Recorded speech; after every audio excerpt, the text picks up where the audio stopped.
Los invitamos a tomar asiento. Para finalizar esta jornada, invitamos a la señora Karina Zugel, directora técnica de Fundación Tierra de Esperanza, a realizar las conclusiones junto al equipo que participó en la coordinación de los paneles.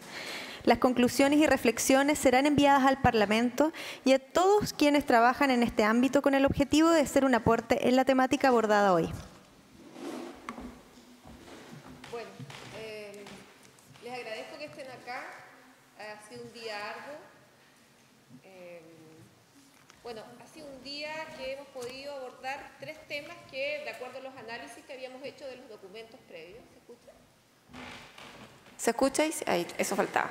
Empiezo de todo de nuevo. Gracias por estar acá hasta ahora.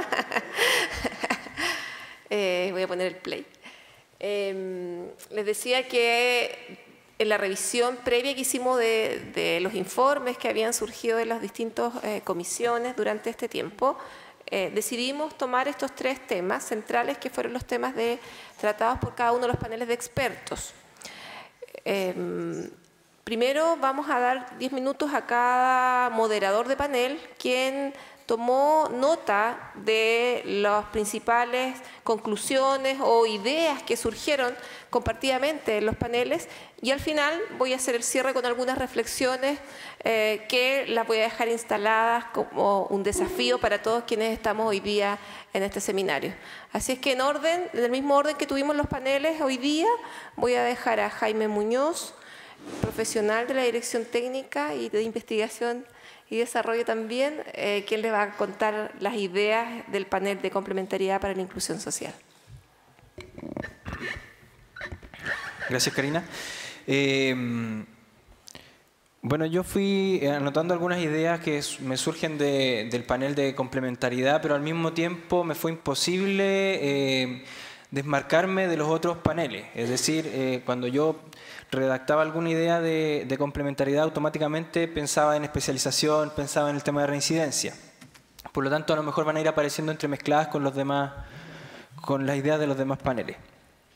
En primera instancia, es un elemento compartido el hecho de que hoy existe un conjunto de ofertas y de recursos locales que está disperso y que es necesario articular en el marco de la acción interventiva con adolescentes infractores de ley. Es decir, tenemos oferta en el ámbito de tratamiento del consumo problemático de alcohol y drogas, hay oferta en lo que es intermediación laboral, hay oferta en lo que es reinserción educativa, etc. Y lo que nos falta profundizar mucho más, ¿cierto?, son mecanismos orientados a la articulación de esa oferta en el caso concreto de un adolescente en particular.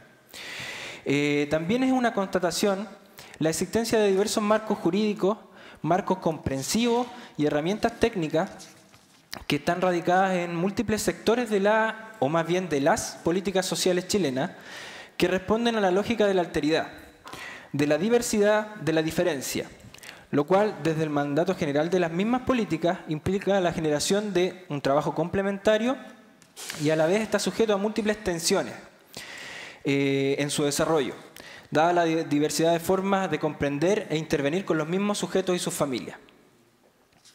Los temas de complementariedad, especialización y reincidencia son temas altamente entrelazados e integrados en un mismo proceso. La complementariedad requiere de diálogo y aprendizaje mutuo entre los diversos actores del sistema, ya sean jurídicos, así como también actores psicosociales. Por tanto, especialización y complementariedad son elementos que están directamente asociados. Para que se produzca una mayor colaboración, sinergia, complementariedad, se requieren competencias especializadas de los operadores del sistema para la gestión práctica e intervención en red.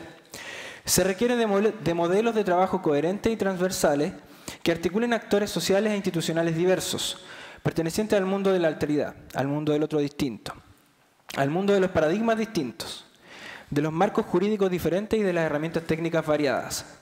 En este marco se requieren principios fundamentales, transversales y compartidos por todos.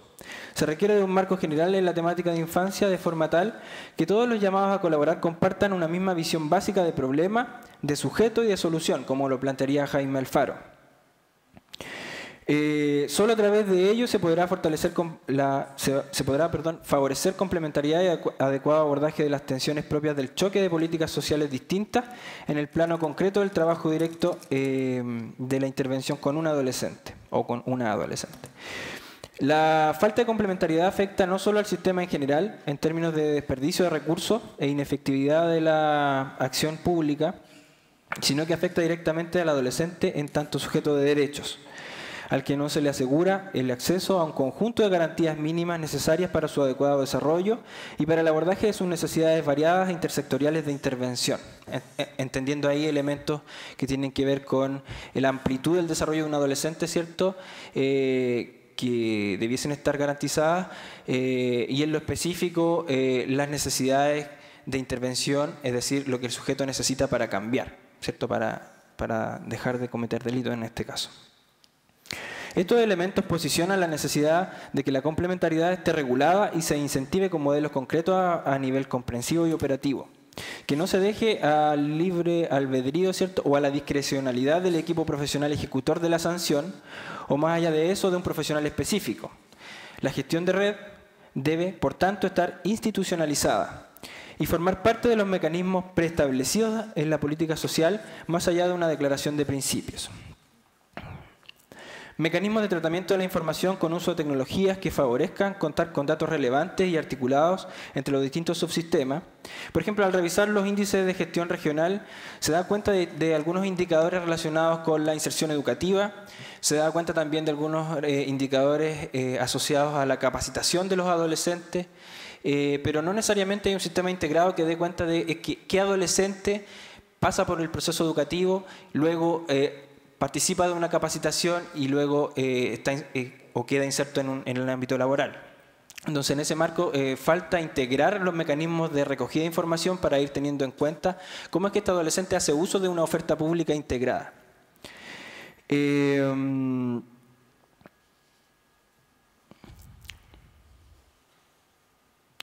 La complementariedad, al igual que la acción interventiva directa con un adolescente, es una acción diferenciada.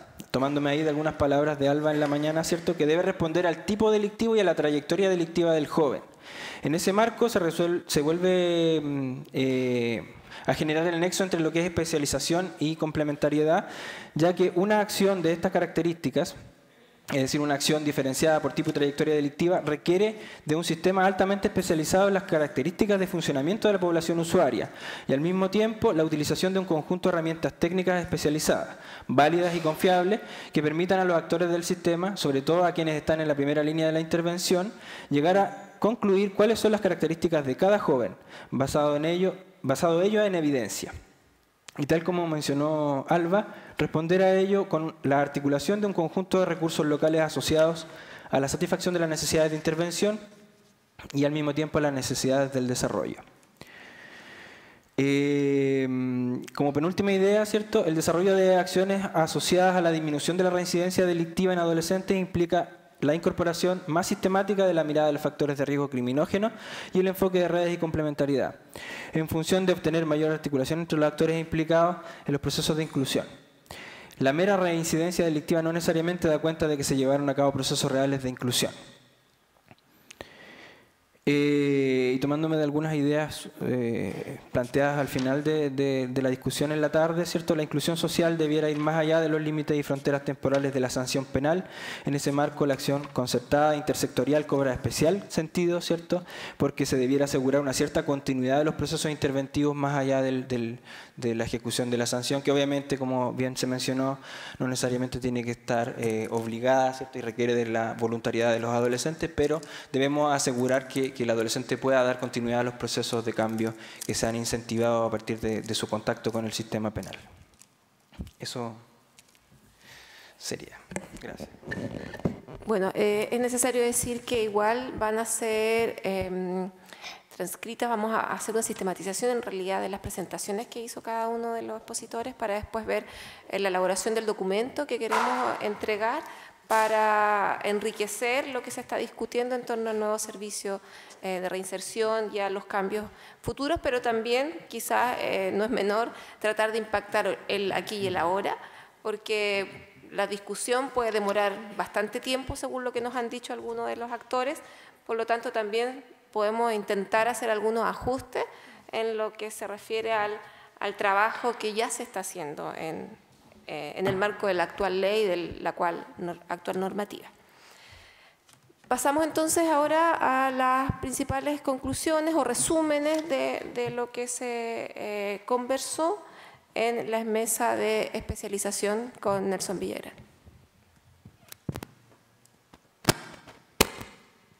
Sí, gracias. A ver, en términos generales, quizás es la mesa en la cual más concordancia hubo entre todos los actores que participaron. El diagnóstico está bastante claro.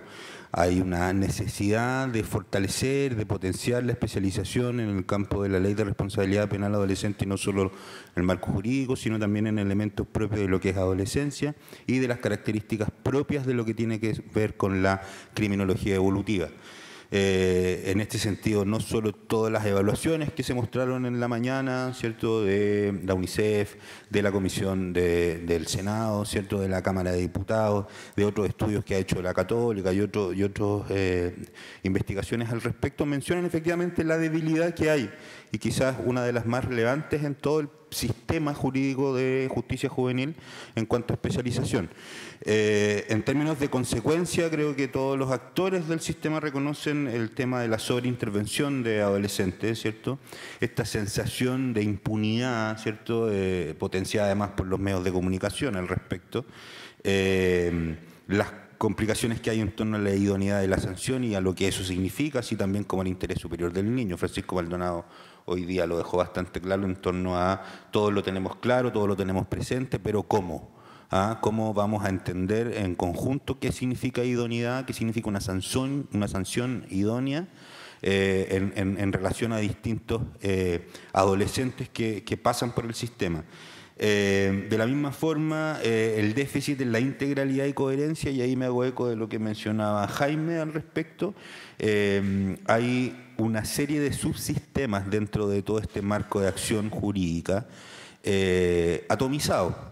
¿Ya? De alguna manera salud, educación y por otro lado sanción y responsabilización penal funcionan de manera atomizada y de manera de responder a sus propios financistas, por decirlo de esa forma, ¿ya? Y a sus propias metas, a sus propios objetivos. ¿Ya? Cuesta mucho que un equipo de tratamiento coordine una situación particular con un equipo de sanción cuando el equipo de sanción tiene metas propiamente tal y por otro lado el equipo de tratamiento tiene también las propias necesidades que atender. Y esa coordinación es la que complejiza aún más la situación de un adolescente que llega ya con una historia de vulneración y con una trayectoria, ¿cierto?, que puede complejizar aún más el propio sistema. O sea, el propio sistema que pretende dar solución genera más dificultad en la situación del adolescente. ¿Ya?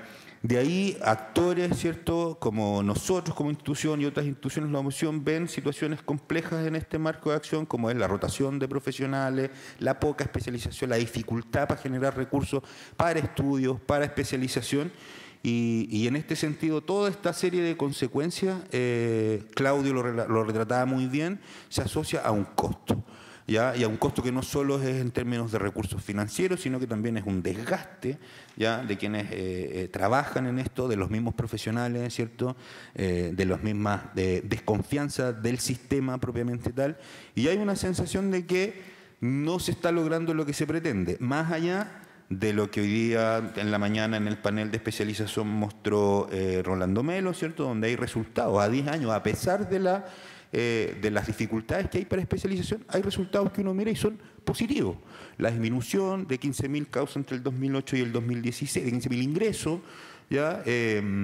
Es claro, es preciso, no es algo que conozca todo el mundo, probablemente solo nosotros que nos manejamos dentro del sistema lo estamos viendo. Esa información no la vamos a ver en los periódicos o en las noticias de las 9 de la noche. ¿Ya? Entonces, a pesar de eso, y Rolando Melo lo decía perfectamente, si le hubiésemos dicho, ¿cierto?, a quienes sancionaron esta ley entre el 2005, o discutieron esta ley entre el 2005 y el 2007, que iba a haber una disminución en esos porcentajes, probablemente la habrían comprado de manera inmediata, porque son buenos resultados. A pesar de eso hay harto que hacer, a pesar de eso hay hartos desafíos. Y en este sentido, las propuestas, me llamó la atención de que todos consideran en esta especie de sistema integrado, donde todos, o casi todos mencionaron de que en la medida que exista tribunal exclusivo, va a haber ministerio público exclusivo y defensoría exclusiva. O sea, hay una integralidad ahí de concebir que de alguna manera la pelota se la están entregando a los tribunales. ¿Ya? Como ahí parte. Y Francisco Maldonado, ¿cierto?, menciona de que dentro de la reforma ya está considerado esta exclusividad a propósito de la cantidad de ingresos, de la cantidad de causas, ¿ya? Y en ese sentido se ve auspiciosamente partir por algo en cuanto a exclusividad y en cuanto ahí a especialización. Por otro lado, la mención de criterios de especialización y en su consecuencia, ¿cierto?, indicadores, certificación, medición y evaluación. Y en este sentido detenerme un poco a propósito de la reflexión que hemos hecho nosotros como institución. Fundación Tierra Esperanza lleva un par de años discutiendo cómo podemos medir la intervención que estamos haciendo, el impacto que estamos teniendo en los niños, niñas y adolescentes, en cualquier temática. Ya ahí entendemos como Estado y como sociedad, ¿cierto?, una dificultad concreta para poder decir qué estamos haciendo en cuanto a intervención psicosocial. ¿Ya? Más allá de todos los instrumentos que están instalados, más allá de toda la validación de estudios que hay, no hay un estándar definido para saber qué es lo que realmente mejora, empeora, supera, repara efectivamente la intervención psicosocial. Y ahí estamos al debe. El gobierno y nosotros como instituciones colaboradoras del Estado, que hacemos el trabajo definitivamente. ¿Ya? Y ahí hay un desafío no solo para el sistema jurídico, sino para todo el campo de atención psicosocial con niños, niñas y adolescentes en contextos de vulneración. Ya creo que la construcción de criterios, como lo mencionó Rolando, de la Defensoría, va a generar consecuentemente toda esta medición, indicadores, criterios, certificaciones que requiere la intervención que nosotros hacemos. Por otro lado, las consideraciones del contexto, Claudio de Codeni lo mencionó, ¿cierto? El tema de la formación constante, la transferencia de contenidos y de conocimientos, la colaboración interinstitucional, ¿ya? Todos estamos claros que nos movemos en un sistema bastante perverso de licitación para conseguir fondos, ya más allá de que todos también tenemos claro que es súper importante la colaboración entre instituciones, y para allá estamos apuntando, haciendo esto, invitando a Opción, invitando a CODEN, invitando a la Misión Evangélica San Pablo. Ya de alguna manera es un poco la forma en que podemos actuar nosotros para mostrarle al gobierno, ¿cierto?, a los parlamentarios, a los medios de comunicación, a la sociedad en general, que lo que estamos haciendo tiene un resultado, ¿ya?, que lo muestran los datos que vimos en la mañana. ¿Ya? En ese sentido, también el contexto tiene que priorizar diseño, implementación y evaluación, algo que mencioné también a propósito de los indicadores. Creo que esto que se está haciendo, la reforma, la discusión, nosotros como instituciones colaboradoras, como sociedad civil también, como simples ciudadanos, tenemos que aportar estas discusiones del lugar en el que estamos. ¿Ya? Y creo que eso es importante. Y finalmente quedarme con la mención que hace Anuar Quesille, donde efectivamente esta especialización que cuenta con estándares internacionales de necesidad, o sea, la intervención especializada en justicia juvenil, tiene un sistema coherente no solo acá, sino internacionalmente, en la Convención de los Derechos del Niño, la Convención de Beijing, la Red Internacional, ¿cierto?, asumen esta necesidad de especialización y por lo tanto asumen una necesidad, un sistema o subsistema, como lo mencionó en su tesis el de Defensoría, Pablo, ¿ya?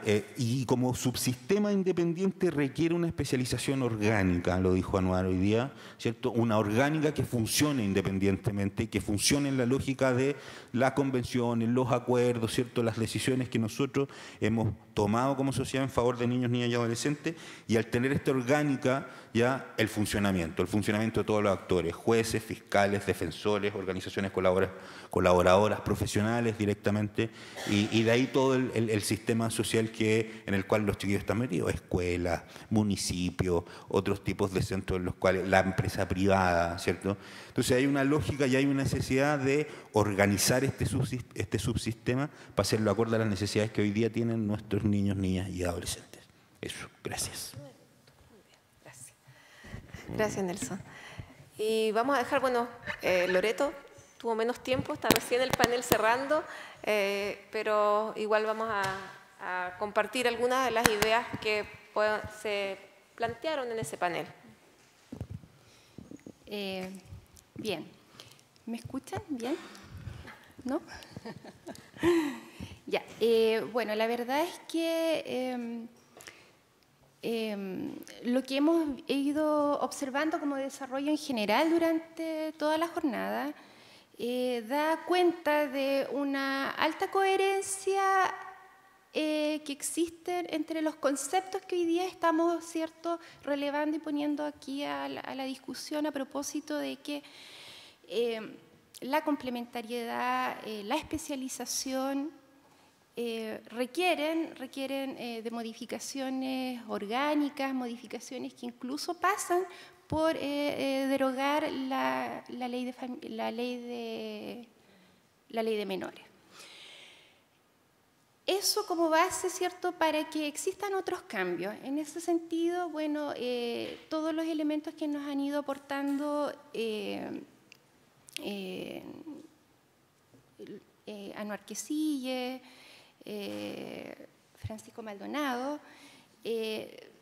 yo creo que de alguna manera nos entregan una luz de esperanza respecto de que estamos en un momento donde estamos haciendo evaluaciones y estamos observando de que, por ejemplo, respecto de la reincidencia, es necesario primero establecer un concepto que vincule dos planos a lo menos, uno teórico, otro conceptual y uno institucional.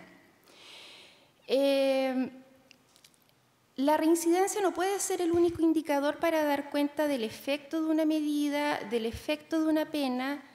Debe relacionar conceptos que están basados, ¿cierto?, en la inclusión social. La reincidencia es un concepto complejo de definir, operacionalizar y medir.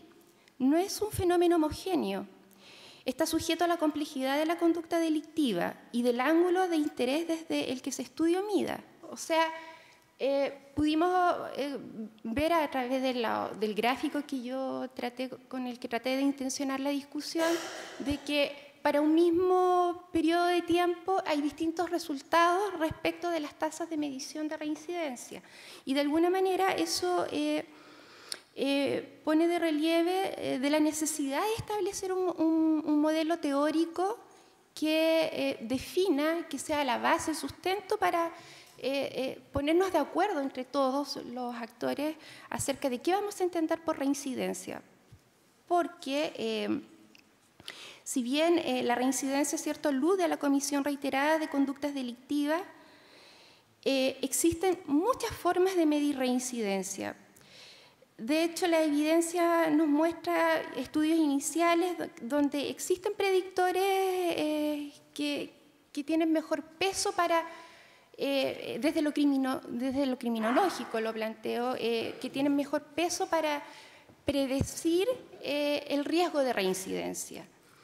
Ahora, lo cierto es que en este proceso de modificaciones en el que estamos y en este estado de evaluación, se corre el riesgo de, dependiendo, ¿cierto?, de los intereses políticos. Por eso planteaba desde que es importante establecer un concepto, un modelo, un concepto que operacionalice y se defina a partir de ahí cómo vamos a medir, cómo vamos a entender la reincidencia. Porque si nos situamos solamente desde el ámbito de la seguridad pública, desde aumentar la percepción de seguridad en la ciudadanía, posiblemente vamos a terminar endureciendo las penas. Vamos a terminar utilizando la reincidencia como un indicador que va a permitir a los jueces, ¿cierto?, endurecer la pena. Y desde la perspectiva del derecho, entiendo que existen doctrinas que plantean que el agravamiento de una sanción a partir de valorar con elementos de reincidencia solamente vuelven a endurecer la pena porque ya se trataría de un hecho que fue juzgado. Por lo tanto, desde esa perspectiva, ¿cierto?, estaríamos también echándonos al bolsillo la ratificación de la Convención Internacional que hemos establecido, que ratificamos como país y que nos vincula y que nos obliga.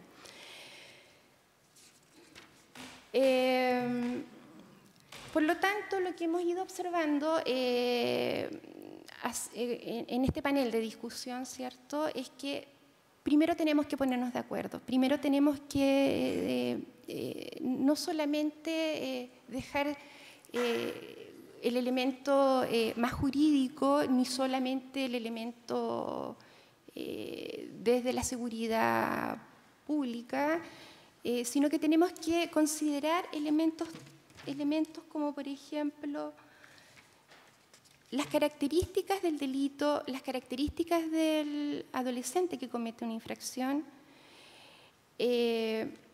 valorar aspectos que son netamente criminógenos para poder establecer indicadores de medición, indicadores que nos permitan evaluar, reevaluar, establecer un sistema de evaluación de entrada, como también ya existen avances, ¿cierto?, desde distintas colaboradores incluso, y poder decir y poder evaluar cómo lo estamos haciendo, cómo estamos impactando en la vida de estos adolescentes, que también hemos podido observar, no son tantos, son pocos, son comparativamente pocos con la población adulta.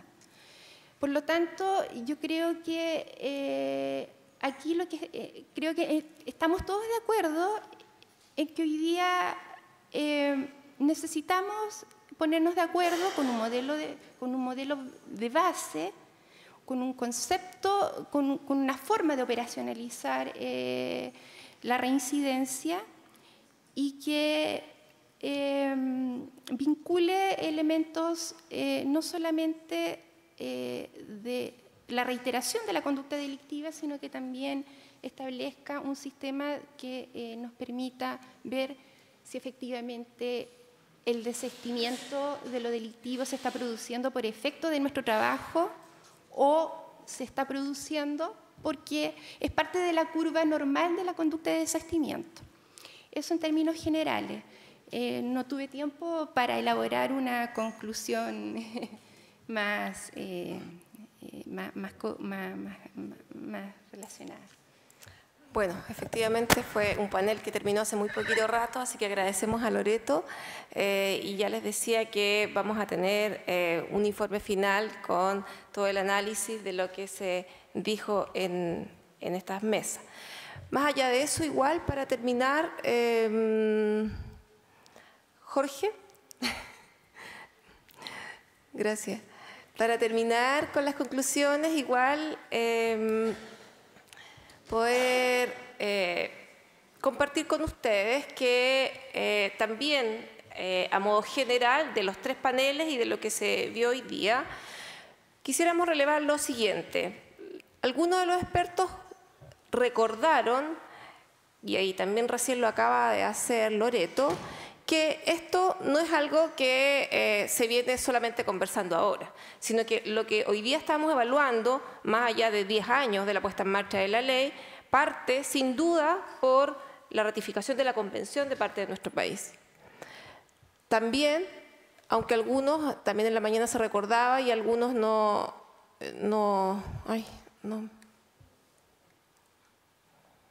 funciona esto, ahí. Algunos no lo vivieron, quizás algunos de ustedes ni siquiera habían nacido, no sé, hay estos jovencitos por aquí, pero algunos de nosotros sí nos tocó vivir un primer cambio legal a propósito de la convención, que fue sacar a los jóvenes que estaban en los recintos carcelarios. En la mañana, en la lectura del mensaje que instala la ley de responsabilidad penal como proyecto de ley, en realidad, la época del expresidente Lagos, recordaba lo que sucedía en ese tiempo, que era cierto el examen de discernimiento. Entonces, cuando hoy día miramos los 10 años de la ley, sí o sí tenemos que ver qué pasaba antes. La convención, jóvenes que estaban en las cárceles realmente y que recién en el año 95 se generan acciones para sacarlo, y ahí viene al tiro una nueva observación. Alguien decía, ¿Sename está preparado o no está preparado? Realmente los centros CIP-CRC se construyeron pensando en esa ley, en la ley que sacó a los jóvenes de las cárceles, ¿ya? Y no en la ley 20.084. Entonces, por eso también lo pongo aquí a colación. Nuevamente se genera el desafío de la implementación que para quienes estuvimos en la etapa de implementación y confiamos en que se iban a generar los recursos para hacer todas las adecuaciones pertinentes a la nueva legislación, la verdad es que nos quedamos bastante cortos en el análisis de lo que sucedió posteriormente. Porque la ley partió entonces luego de la adecuación de la ley que saca a los jóvenes de las cárceles, termina con el trámite de discernimiento, como se recordó hoy día, y genera este cuerpo legal y técnico para poder hacer acciones pertinentes a la etapa del desarrollo. Y acá voy a poner dos elementos y me voy a concentrar en el que acabo de marcar. El primer elemento es que quiero traer a colación, porque en el año 2011, en nuestro país, hubo un encuentro de 91 expertos que, de esos expertos hay varios que estuvieron en el seminario de hoy, Decio, Osvaldo, son algunos de ellos, bueno, también Claudio como investigador, estuvimos en ese encuentro, y que estos 91 expertos de 14 países en ese año, ya en el 2011, sugirieron en un consenso, en un documento que existe, está publicado en una de las revistas de Sename, lo pueden encontrar en la web, acuerdan criterios y estándares mínimos de justicia juvenil. Que hoy día, ¿por qué me cuesta esto? ¿Dónde está? No tengo que apuntar. Que hoy día, claro, a partir de los informes que también se recordó en el panel de especialización desde el 2013 de adelante, de la Cámara, de los distintos actores, ponen el acento, ¿cierto?, en la necesidad de realizar ajustes. Sin embargo, en el 2011 ya se había propuesto hacia dónde debiese ir un sistema de justicia. Entonces, solo a modo de titulares, en el año 2011 aparece este consenso de Pucón, donde expertos de esos 14 países que están ahí mencionados señalaron algunos criterios. Hoy día sabemos que se han definido algunos criterios de parte del Ministerio de Justicia en lo que son los proyectos de reforma, pero no está de más mirar lo que en ese momento países que ya tenían años de implementación, algunos de ellos, no todos, de sistemas especializados de justicia juvenil, anticipaban para no tener que inventar la rueda de nuevo. Nosotros estábamos iniciando, llevábamos poco tiempo ejecutando, implementando la ley y queríamos aprender de otros que ya nos llevaban camino avanzado, pero también queríamos poner la propia particularidad en nuestro país. Entonces, les decía, solo a modo de titulares, estando en la web el informe, hubo acuerdos técnicos, como por ejemplo, algo que se ha mencionado durante el día de hoy, la necesidad de que existan indicadores y modelos de evaluación. Fue el primer acuerdo técnico que se proponía cuando se implementa un sistema de justicia especializado para adolescentes. También, otro acuerdo fue la necesidad de decidir cuáles son los requerimientos para decir que estamos o no estamos especializados. También aparece en ese informe. Otro acuerdo técnico dice relación con los criterios para hacer un real trabajo comunitario. Macrosociales, microsociales y distintos niveles que están puestos ahí en el informe, que también en la mañana algo de eso señaló Jaime. Por otro lado, en el mismo consenso, aparecieron algunos criterios jurídicos institucionales. Por ejemplo, acuerdos en torno a la gestión de redes de control, de tratamiento y apoyo para la integración social. Hoy día, ¿cierto?, se puso el tema más bien de la inclusión. También se generaron acuerdos para sugerir elementos de administración de justicia especializada. Y por último, respecto a la evaluación del impacto de la acción pública, desde trabajar con los medios de comunicación, todo el tema de la estigmatización de los sujetos, etc.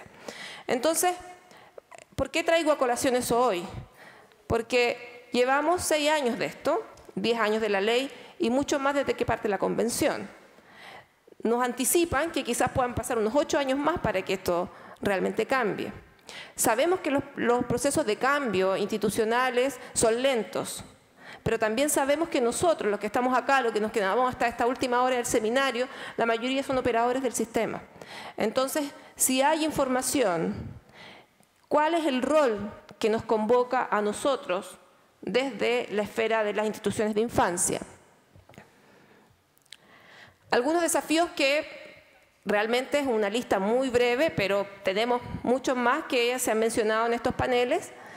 Un primer desafío que nosotros queremos invitar a las otras instituciones de infancia es que sí o sí nos tiene que estar dentro de nuestras prácticas habituales levantar evidencia a partir de la evaluación de las intervenciones.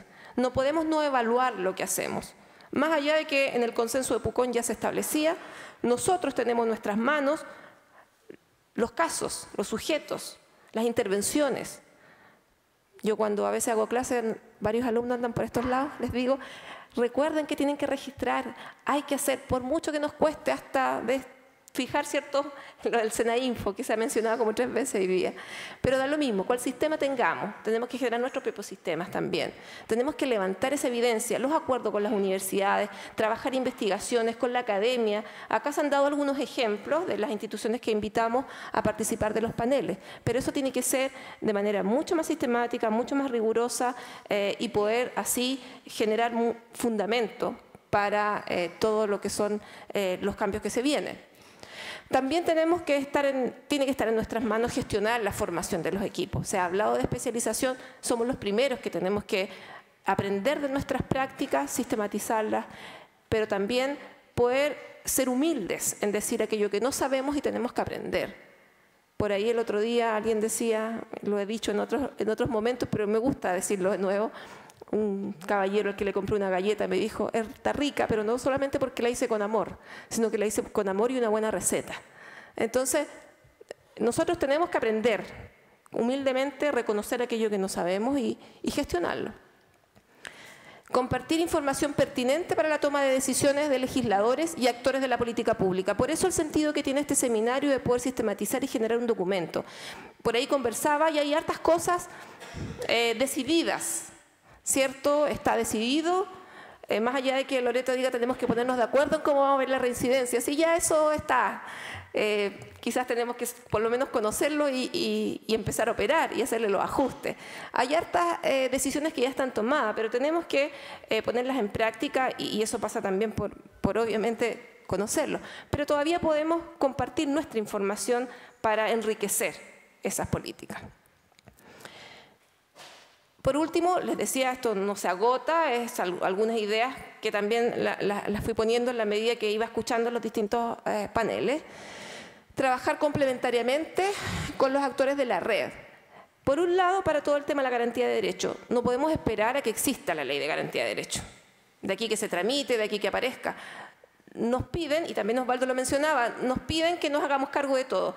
El sistema penal no va a resolver el tema, pero sí podemos generar acciones para poder incidir territorialmente en espacios locales más pequeños, pero podemos buscar elementos, depende de muchos de los que estamos acá, poder garantizar el acceso a derechos a los jóvenes que están cometiendo delitos. Porque un joven que fue abusado sexualmente y después comete un delito de abuso sexual no puede tener reparación estando privado de libertad, como nos decía una colega, ¿cierto? ¿Qué pasa con ese joven? Tiene acceso, o sea, tiene que tener el acceso a reparar, entre otras acciones. Y también, como también lo mencionaba recién Loreto, tenemos que abordar aquellos elementos propios de la criminología. No puede quedar de lado. En muchas ocasiones nosotros vemos en los equipos que ejecutan sanciones, los programas de la Fundación, que ocupan la mayoría del tiempo en lo primero, asegurar la garantía de derechos, y quedan de lado todos aquellos elementos que son propios de la sanción, que yo a veces les digo, si no los trabajan ustedes, eso sí que no lo va a trabajar nadie. Si no se trabajan las cogniciones antisociales, ¿quién lo va a hacer? ¿El CESFAM? ¿La escuela? No lo va a hacer. Y se nos acaba el tiempo de sanción y solamente estamos buscando el colegio, que sí, es muy importante y una garantía, pero no asegura que aquellos adolescentes que son más persistentes en la comisión de delitos y que nos mostraban la cifra, tienen un delito con otro, solo por estar estudiando va a dejar de cometer delitos. Eso por lo menos la evidencia nacional e internacional no lo muestra así. Tenemos que concentrarnos en todas sus potencialidades, en todas sus fortalezas. La psicoeducación por lo menos así lo plantea también, las teorías del desistimiento, etc. Y solo para cerrar, algunas acciones que también me vinieron a colación a propósito de lo que se había conversado durante el día, pero hay otras más, para compartir también a aquellos que no nos conocen tanto. Por lo menos la Fundación, en lo que es ejecución de sanciones, tomó una opción de trabajar con un modelo que genera nuestro país, pero no es una opción ciega y con anteojeras, sino que una opción que tenemos que verla, evaluarla. Estamos haciendo investigación para saber qué pasa, resulta, no resulta, cuánto nos cuesta implementarlo. Ya se mencionaba, ¿cierto?, a propósito de la rotación de equipos, capacitamos un profesional y a la semana no está, o al mes, o al año, tenemos que volver a capacitar, etcétera. Pero ya hay una opción, y esa opción implica evaluar, medir, observar.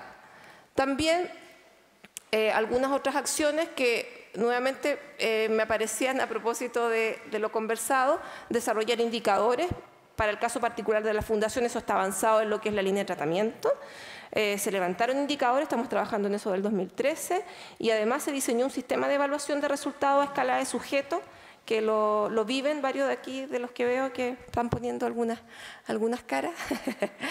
Como decía delante Claudio cuando mencionaba su sistema de gestión de calidad, cuando fue una opción y que también a veces nos ocupa, pero es necesario.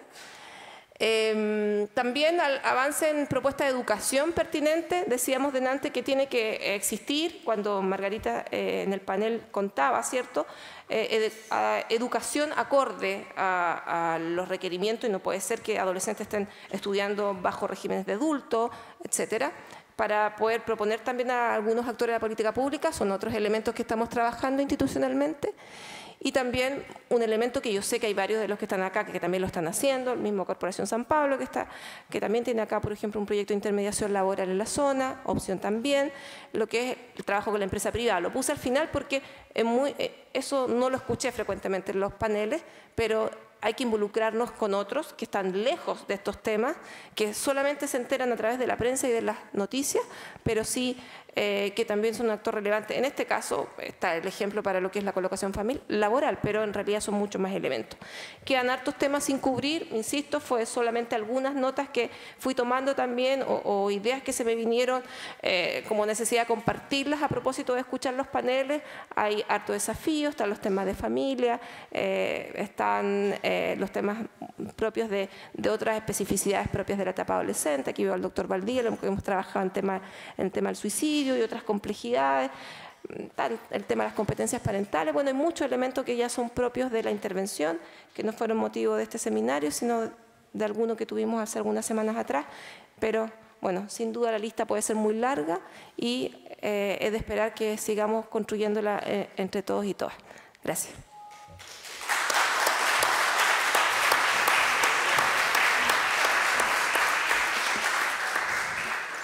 Agradecemos las conclusiones y reflexiones del panel e invitamos al señor Pedro Canales, director ejecutivo de Fundación Tierra de Esperanza, a entregarnos unas palabras de cierre de este seminario.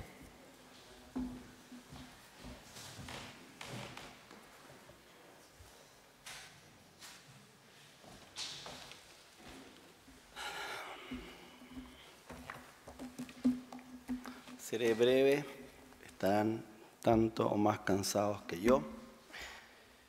La RPA es un avance a lo que teníamos hace 10 años. Sin embargo, es reactiva al comportamiento juvenil en cuanto a infracción de ley.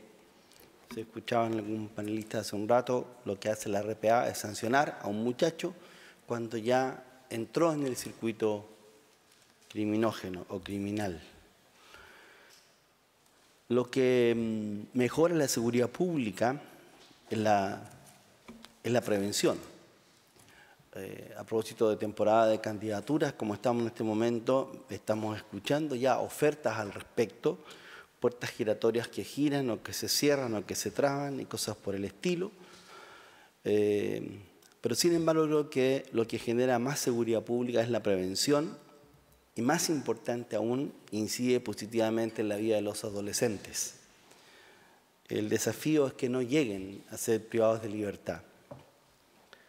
Y para que no lleguen a ser privados de libertad, el desafío es que no lleguen a cometer delitos. Y para que no lleguen a cometer delitos, sabemos lo que tenemos que hacer, o creemos saberlo.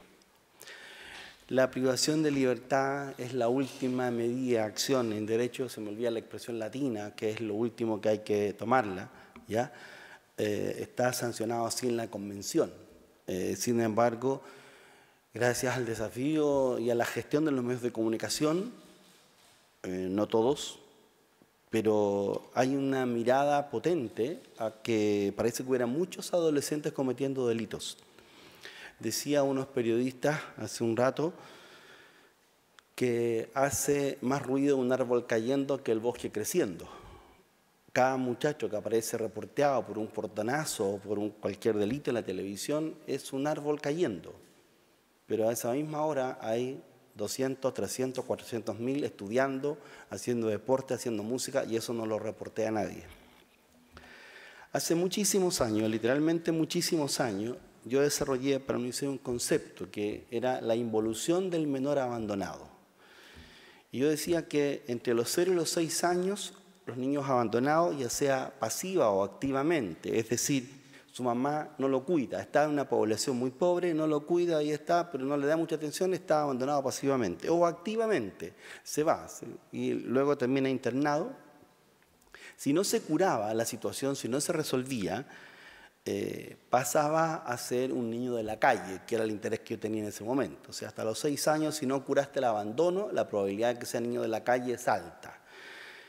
Y si entre los 6 años que yo ponía, 7 años que empezaban ya, encontramos a niños vagando y viviendo solos en la calle, a los 7 años más o menos, en Brasil las cifras eran peores.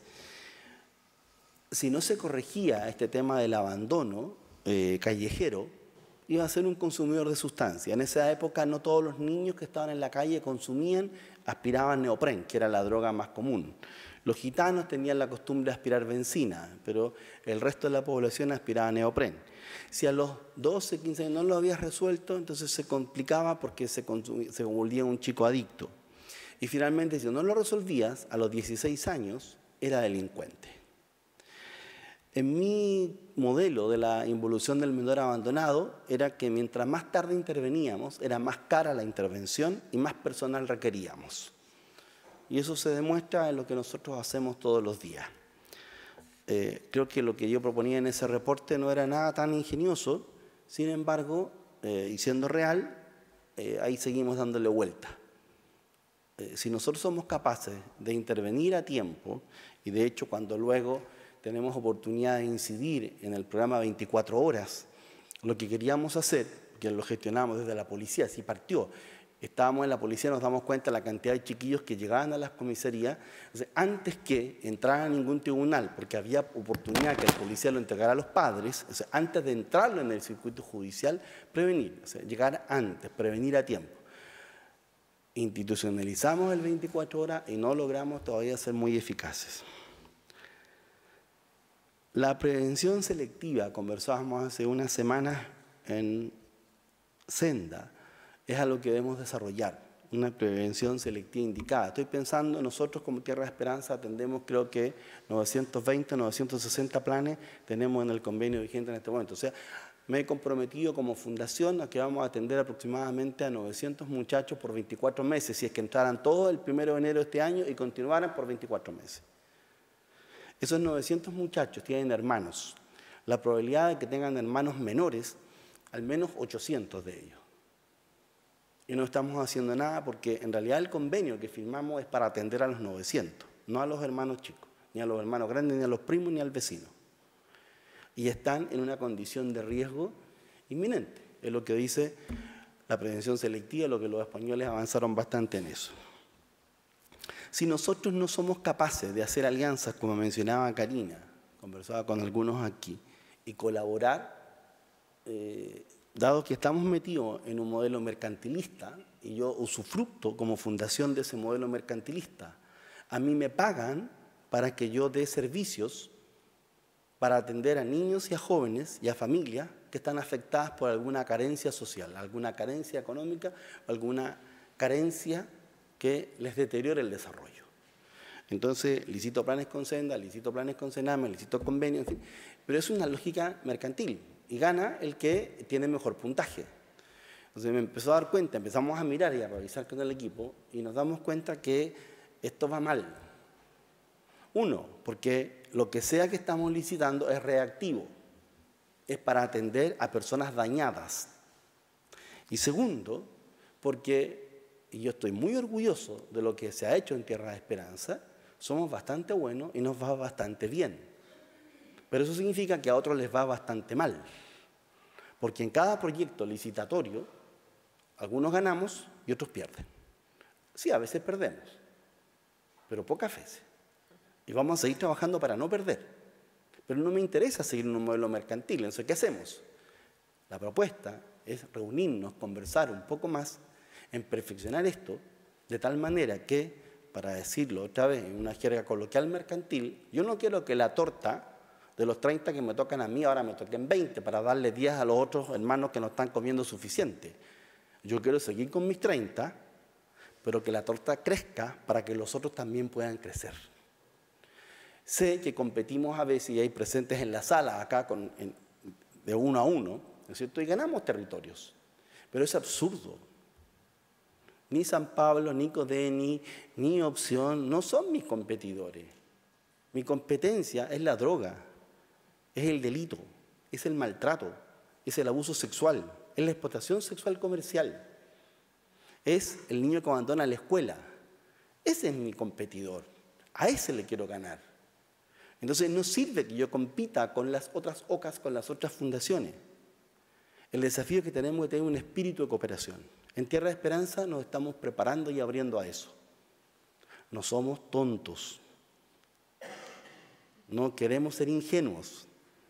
Queremos ser inteligentes. ¿Para qué? Para desafiar a la política pública a que haya una mayor disponibilidad de recursos. Nosotros realizamos un seminario internacional hace 2 semanas acá y en Santiago. Y la lógica en la que hablamos con nuestros panelistas invitados de Estados Unidos y de España, lo que debemos desarrollar es la prevención. Todos lo saben, todos lo vivimos, en otro momento era la prevención. Pero cuando al sistema social se lo tomó el mercantilismo, entonces perdimos esa posibilidad. ¿Cuántos programas se licitan desde el Estado hoy día para realizar prevención? Muy pocos. Nosotros como fundación vamos a hacer un esfuerzo para ir en líneas de prevención que no las subsidie nadie, lo tenemos que salvar con fondos propios, a pesar de las crisis financieras en que estamos todos, con nuestros financistas, especialmente con Sename. Entonces, en ese sentido, el desafío es ver cómo somos capaces de desarrollar una interacción, una acción conjunta que permita mejorar lo que estamos haciendo hoy. Y ya termino en relación a que todas las metodologías y todo lo que Karina también menciona de lo que fue la reunión de Pucón, todos los acuerdos en cómo abordar el sistema, al final los que aquí hemos sido terapeutas alguna vez, los que hemos hecho alguna psicología clínica o alguna intervención, sabemos que lo que cura es el vínculo. Lo hablaba con el doctor Valdía hace un rato. Lo que transforma a las personas es cómo yo soy capaz de vincularme con el otro. Sabemos que la competencia, el comentario que hacíamos con los chicos que consumen droga, es que el traficante y la red en torno al tráfico están permanentemente. Es una red que funciona 24/7. Y el chiquillo te lo dice y él lo sabe. ¿Y usted cuánto va a estar aquí? ¿1 hora? ¿2 horas? Cuando yo vengo al programa a verte y después yo me tengo que ir. En mi población todo está permanente a las 24 y me acompañan. Y uno ve en la televisión que hay una red que se apoya en que cae un traficante preso, eso se hace cargo de la familia, eso que uno ve en las películas que parecía fantasía, es real. Entonces, lo que cura es el vínculo. El desafío es cómo nos vinculamos mejor con los muchachos. Independientemente que para hacer prevención tenemos que hacer aprendizaje, es decir, ¿dónde tenemos que prevenir? ¿En qué momento hacemos esta prevención primaria? ¿En qué momento? Y vuelvo atrás, la educación y la familia, no la escolaridad, la educación. Ojalá algún día podamos liberar la ley para que ir a la escuela sea una opción. Quiere decir que el mundo ha sido tan maravilloso que puedo educarme sin necesidad de ir a la escuela. Ese es el desafío. A esta hora, en este momento, estaba calculando y preguntando, tal vez haya unos 2.000 jóvenes privados de libertad en todo el país. 1.000, más o menos. 1.000. Como 1.000 y algo. Entre 1.000, 1.500 muchachos a esta hora están privados de libertad y por la hora ya están siendo encerrados y se van a quedar ahí hasta mañana a la mañana. Si alguna vez alguno de ustedes estuvo privado de libertad en cualquier circunstancia, porque se rompió una pierna y estuvo encerrado en su pieza ahí porque no lo dejaban caminar, o porque hizo algo que no debía y pasó una noche en un calabozo, o porque hizo algo que tampoco debía y pasó más de un tiempo, no es agradable estar privado de libertad. Bueno, a esta hora hay 1.500 jóvenes en nuestro país privados de libertad y según escuché una cifra, 60 o 70% probablemente, si está en internación provisoria, después le van a decir, no correspondía que te priváramos tanto de libertad. Entonces, los números son absolutamente operables. Yo hablo de matemáticas felices, a mí me encanta hacer cálculo y siempre me va bien en los cálculos. Entonces, la gente que trabaja conmigo dice, ¿qué se le ocurrió al director ahora? Entonces, 1.500 jóvenes es un número totalmente abordable. Solo necesitamos hacer las cosas bien. Por eso que nos convocamos a esta tarde, a este día de reflexión, a celebrar estos 10 años, porque de verdad sí, la RPA es mejor que lo que teníamos antes. Antes usted quedaba encerrado, como en las cortes inglesas, hasta que su majestad esté conforme. La juez de menores te metía preso hasta que ella lo considerara. Y a veces se le olvidaba que te había dejado preso. Había que ir a avisarle. Entonces la RPA sí es mejor, pero aún nos falta camino por andar. Muchas gracias por haber participado y nos veremos pronto.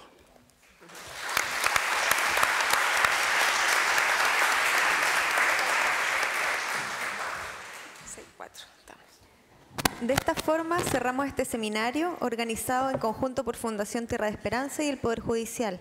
Agradecemos la participación de ustedes y les invitamos a visitar la página web del Poder Judicial y de Tierra de Esperanza, donde pronto encontrarán más información acerca de otras capacitaciones y seminarios como el realizado el día de hoy. Muchas gracias.